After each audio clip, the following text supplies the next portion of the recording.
This is Nick. This is Jack. It is Wednesday, September 14th, and today's pod is it's the best one yet. It's a T-boy, Nick. But it was the worst day for markets, and get this, 2 years. Yeah, for the Dow, it was a T-boy.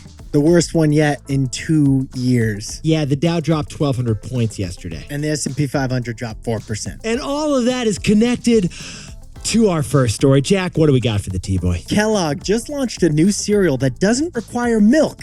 You just add water. Kellogg just whipped up the first example we've ever seen of inflation product design. For our second story, yes, you are noticing more electric bikes whizzing by you on the street. And that is because for the first time ever, electric bike sales just beat road bike sales. And our third and final story is Starbucks. Stars. They just unveiled their new and improved Starbucks Rewards loyalty app. The new and improved reward is a paid trip to a hacienda in Costa Rica. But Nick, before we hit that wonderful mix. Fantastic mix. Honestly, no one else is doing this mix. I love this mix today, man. Happy birthday to nobody. Nobody, because yesterday we told you the odds are that it is your birthday this week. That's right. This week is the most popular birthday week in America. Yeah, the list of days with the most American birthdays is dominated by mid-September. It really is. We were shocked to see it. But it did beg the question from a bunch of Yetis out there. If mid-September has the most birthday bashes, then what week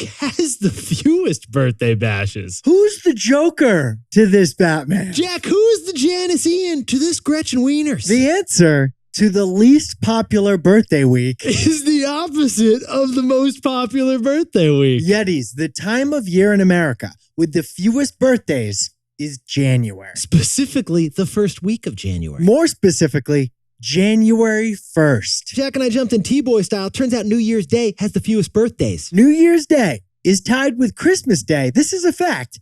For the fewest birthdays in America. It's amazing. And we know what you're thinking. Who are you going to blame? Don't blame the hangovers. Blame the vacations. Because apparently couples strategically don't want holiday babies. That's right. Mom and dad would rather be in the Bahamas on the beach than in the hospital. So mom and dad crunched the love numbers and they scheduled your birth for before Christmas or after New Year's. That's the dominant theory. There is another theory, though. Jack, do you want to whip up our alternative theory? Mom and dad don't want their baby to compete with Jesus for birthday cards. Parents, yeah, they're avoiding a December 25th birthday for little Johnny. So, Yetis, if you've got a mid-September birthday, congrats. You are the most popular. If you got an early January birthday, also congrats. You are the most unique. Let's hit our three stories. Happy birthday.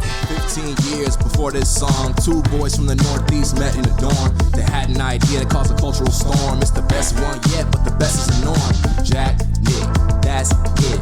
I don't even think they need to practice. 50%, that's a fat tip. T-Boy City on your at list. If you know, you know, cause we ready to go. We can't wait no more, so just start the show. Start the show. For our first story, we just got the monthly report on inflation, and honestly, it wasn't that great. But it can all be explained by Kellogg launching the first ever water cereal. First of all, Yetis, the most inflated thing about inflation is all the talk about inflation, because the more people talk about inflation, the more it leads to more inflation. You've got a point, Nick, but we just got the August inflation report. Drink.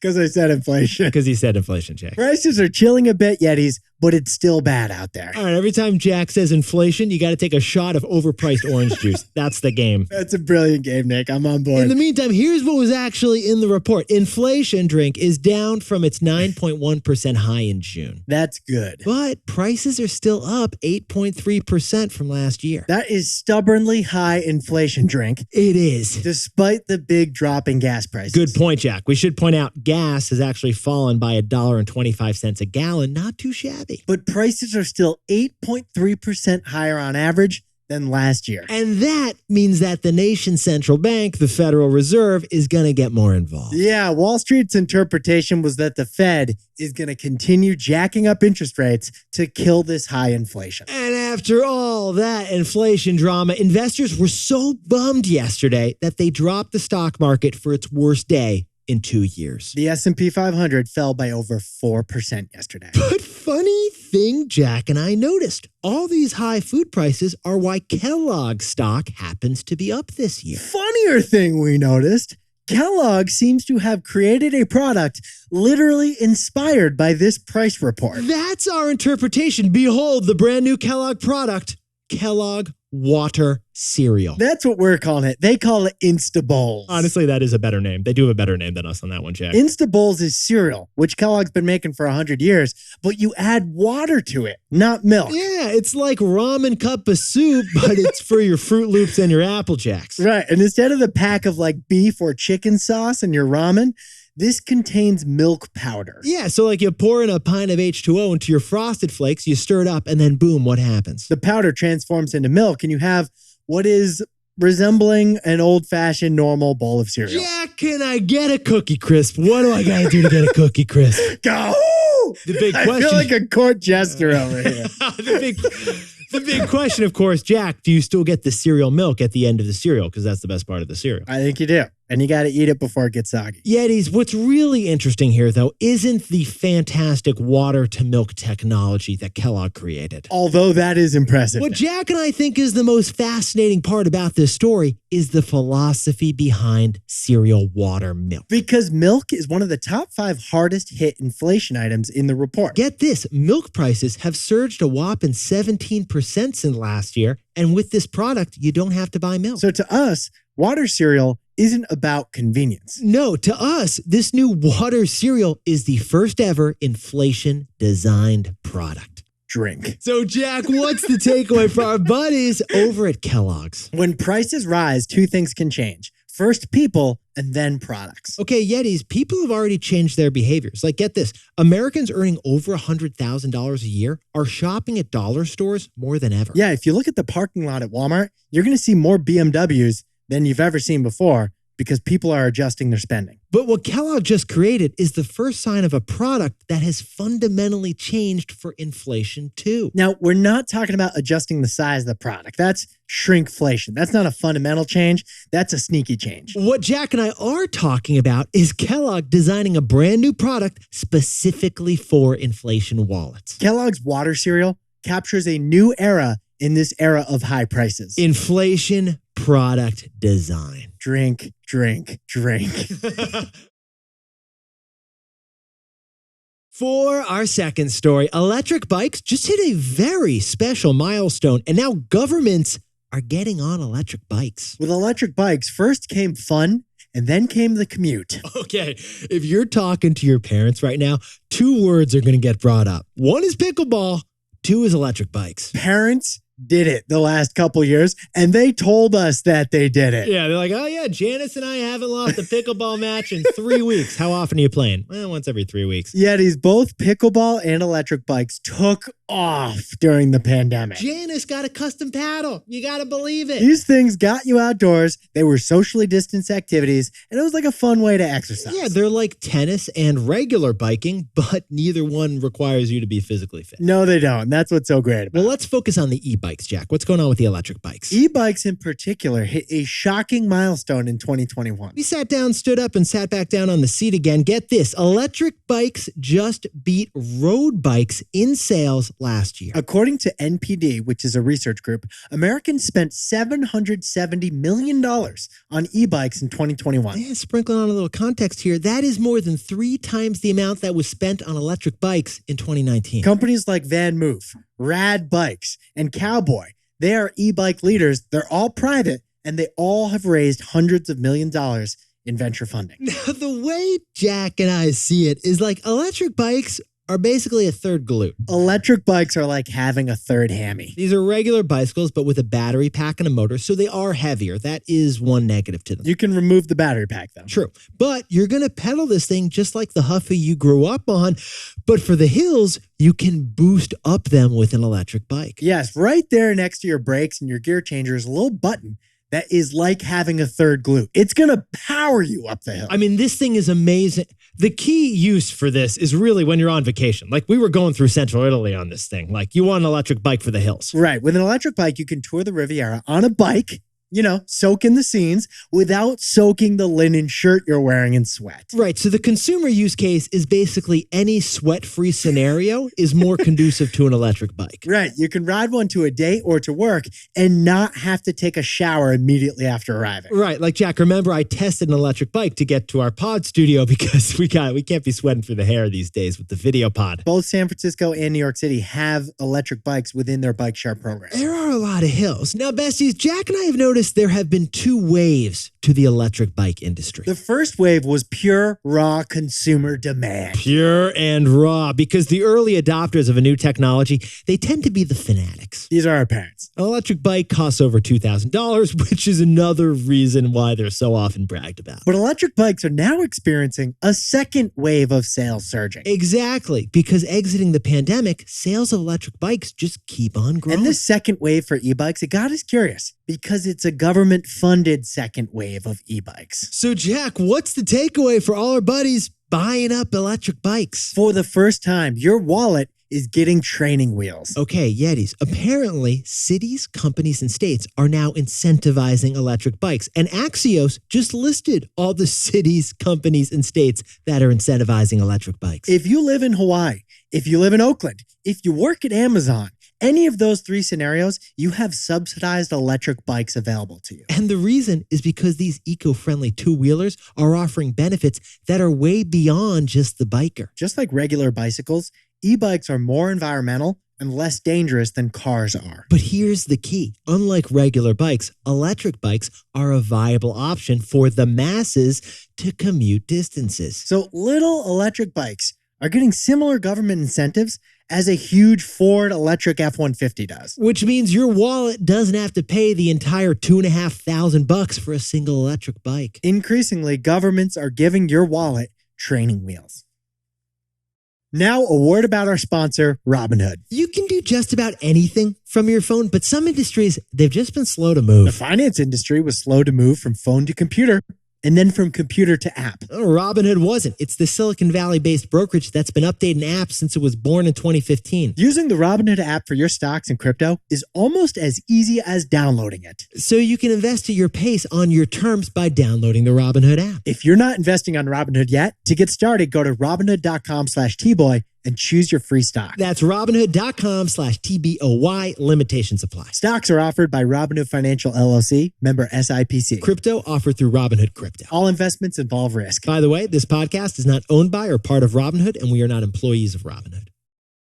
For our third and final story, Starbucks just revealed it's given a makeover to its two most powerful assets, the loyalty app and the third place. Because good companies build, great companies evolve. Preach, Jack. All right, Yetis, if you have read the founder of Starbucks' book, you'll know that his greatest innovation wasn't coffee. Howard Schultz's greatest innovation was the third place. Exactly. Not home, not work, like somewhere that was like in between. That's the third place. That is Starbucks. Picture Central Perk in the show Friends. Exactly. Or the coffee shop in Seinfeld. Right, because coffee is an inherently social product and there wasn't a place in between home and work for it. Well, yesterday, Starbucks just acknowledged that the entire third place concept they were built on, that key concept, it needs a makeover. It does, yeah, because people don't want slow-paced coffee sipping with friends these days. It just doesn't happen. It doesn't happen that much. You're doing it differently. People aren't like grabbing a latte mug to sit down at a coffee shop and write the next great American novel. No, you're doing a grab and go, take out cup, you're heading home. You are not hanging out in the third place. It's kind of a sad state of affairs, but like we're on the go constantly. So Starbucks just announced that it's evolving its stores by spending, get this, $450 million in the United States, and they're adding 2,000 more Starbucks. They announced all these updates yesterday at their annual Investor Day conference. Which means Starbucks has an entirely new pivot after all these decades. And what is that pivot, Jack? It's not the third place. All these investments are going to be in drive-through, pickup-only locations, delivery-only locations, and just speed. Basically, ways to get you to your first place and your second place and completely avoid the third place. Yeah, because like every coach says, speed kills. In a good way. And Yetis, remember what Jack and I told you, 75% of Starbucks orders these days are iced beverages. And a majority of those iced beverages, as you know, They are to go. That's why Starbucks also announced a new machine that brews cold or hot coffee in just 30 seconds. Yeah, kind of sounds like Blank Street Coffee. Also, you'll be able to order while you're stuck waiting in line, wishing you had ordered ahead. That's thanks to these new QR codes that are going to be posted in the lines that you can take a picture of. Yeah, you take a picture of the QR code, boom, they're going to make that macchiato ASAP. Even though you're back of the line, they're working on your product. So what Jack and I are trying to say here is like college football and grocery deliveries, coffee has become a game of speed. A third place? Yeah. A little obsolete, actually. So Jack, what's the takeaway for our buddies over at Starbucks? Good companies build.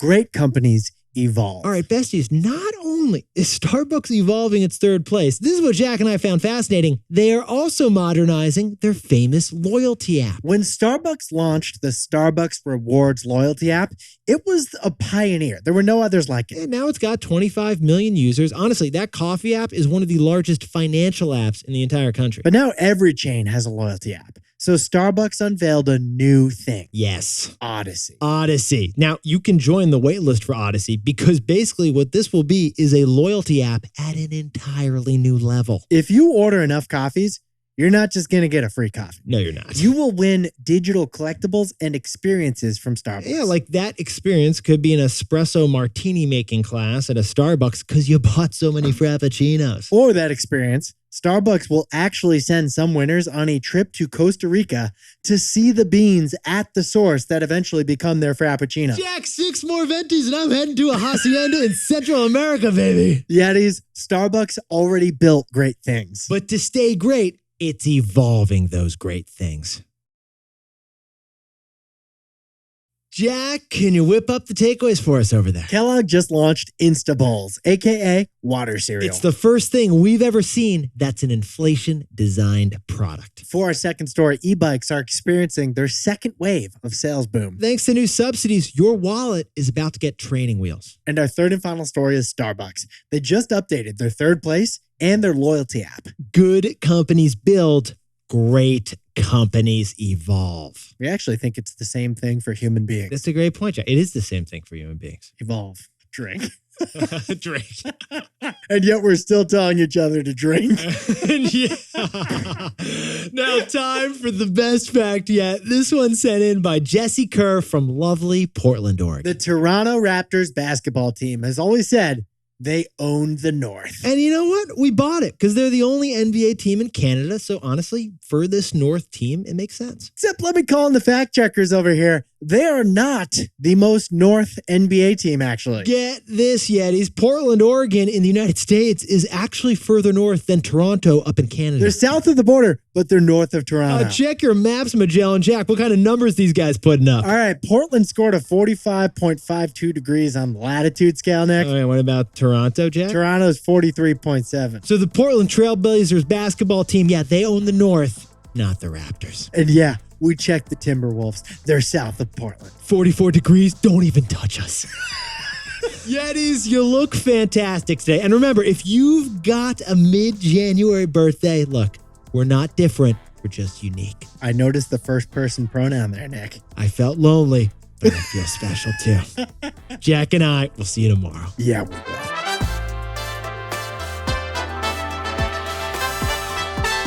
And before we go, happy birthday to Sarah, who right now is driving on her way to work in Ridgecrest, California. And happy birthday to Oli Cuts in London, England. And Octavia as Perua, happy birthday in Caracas, Venezuela, but celebrating over in Disney World. Happy birthday to In Young Joe, not Out Old Jess, in Raleigh, North Carolina. Good luck on that Tunnel Light Marathon this weekend, by the way, In Young. And congrats to Jamie Chen, who just got a new job in a new city. Austin, Texas. And to anyone else celebrating something today, make it a T-boy. Celebrate the wins. This is Jack. I own stock of Disney, and Nick and I both own stock of Robinhood and ETFs of the S&P 500. Now, a word about our sponsor, Robinhood. Jack, rule number 1 about a kitchen renovation, tell your friends about your kitchen renovation. We know the cabinets are expensive. Well, in the pandemic, a lot of companies renovated their businesses, focusing on apps and digital. Robinhood didn't have to. It was built digital from the start. Robinhood's mobile-first and intuitive design makes investing a little easier for every stage of your investing journey. Whether you want to trade options, ETFs, or stocks through Robinhood Financial, or buy some Bitcoin on Robinhood Crypto, You can do all that right on the Robinhood app. If you're not investing on Robinhood yet, to get started, go to Robinhood.com/TBoy and choose your free stock. That's Robinhood.com/TBOY. Limitations apply. Robinhood Financial LLC, member SIPC. All investments involve risk. By the way, this podcast is not owned by or part of Robinhood, and we are not employees of Robinhood.